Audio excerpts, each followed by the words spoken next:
keeping up with our motto, let learning be a joy and teaching a pleasure. Here we are with a remote teaching and learning process to bridge the gap. Happy learning, students. नमस्ते बच्चों, कैसे हो आप सभी? आशा है आप सभी स्वस्थ और सुरक्षित होंगे। कक्षा 5वीं, विषय हिंदी, लेखन विभाग, निबंध यानी एसे। निबंध की शुरुआत से पहले यह जान लेते हैं निबंध किसे कहते हैं। निबंध गद्य रचना को कहते हैं जिसमें किसी विषय का वर्णन यानी डिस्क्रिप्शन किया गया हो। किसी एक विषय पर विचारों को क्रमबद्ध कर सुंदर, सुगठित और सुबोध भाषा यानी समझने में जो आसान हो लिखी रचना को ही निबंध कहते हैं।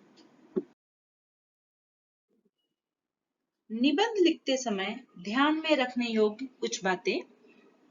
निबंध की भाषा विषय के अनुरूप यानी उसके अनुसार ही होनी चाहिए।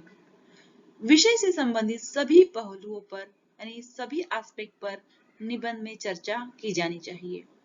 वर्तनी शुद्ध होनी चाहिए यानी वर्तनी की भूलें निबंध को कमजोर बना देती हैं। उसमें विराम चिन्हों का उचित प्रयोग किया जाना चाहिए क्योंकि योग्य विराम चिन्ह भाषा को शुद्ध रूप में व्यक्त करने में सहायक सिद्ध होते हैं।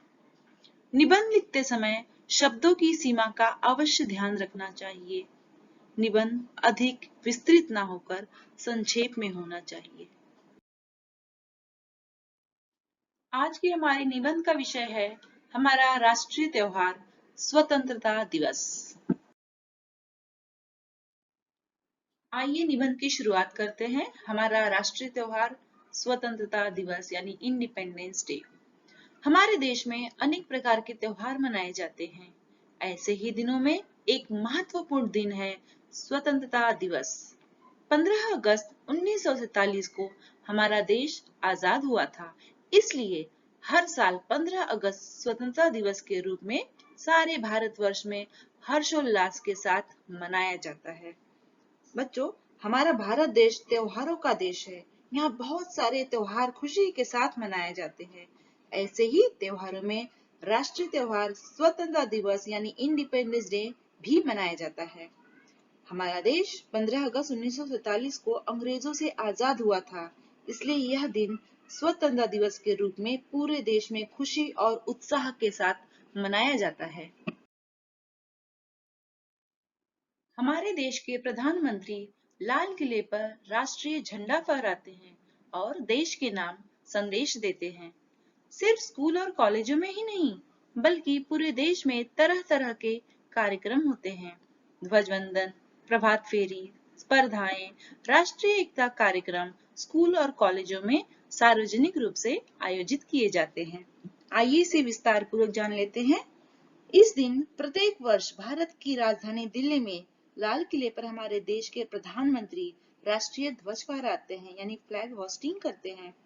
देशवासियों के नाम संदेश देते हैं, फिर राष्ट्रगान होता है, प्रभात फेरियां, स्पर्धाएं यानी कंपटीशन, राष्ट्रीय एकता के कार्यक्रम स्कूल और कॉलेजों में ऑर्गेनाइज किए जाते हैं।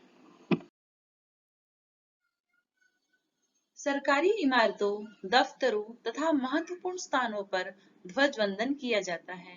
दूरदर्शन और आकाशवाणी पर राष्ट्रीय कार्यक्रम किए जाते हैं। पूरे देश में राष्ट्रीयता का वातावरण होता है।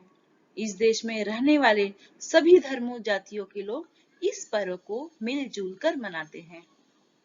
आइए इसे विस्तार पूर्वक जान लेते हैं। गवर्नमेंट ऑफिसेस और इम्पोर्टेंट जगहों पर फ्लैग होस्टिंग की जाती है। दूरदर्शन, आकाशवाणी यानी रेडियो पर राष्ट्रीय कार्यक्रम प्रसारित किए जाते हैं। इन त्योहारों को सभी धर्मों जातियों को लोग मिलकर मनाते हैं। ये हमें राष्ट्रीय एकता को बनाए रखने में मदद करता है। इस दिन हम उन वीर जवानों को भी याद करते हैं और उन्हें श्रद्धांजलि देते हैं जिन्होंने देश की आजादी के लिए अपना सर्वस्व न्यौछावर कर दिया। यह दिन हमारे देश के नवनिर्माण का जन्म दिवस है। बच्चों, अनेक सांस्कृतिक कार्यक्रम द्वारा वीरों के बलिदान को श्रद्धांजलि दी जाती है तथा उनके त्याग को याद किया जाता है। तो बच्चों, इसी तरह हर दिन कुछ न कुछ नया सीखते रहिए, स्वस्थ रहिए, सुरक्षित रहिए। धन्यवाद।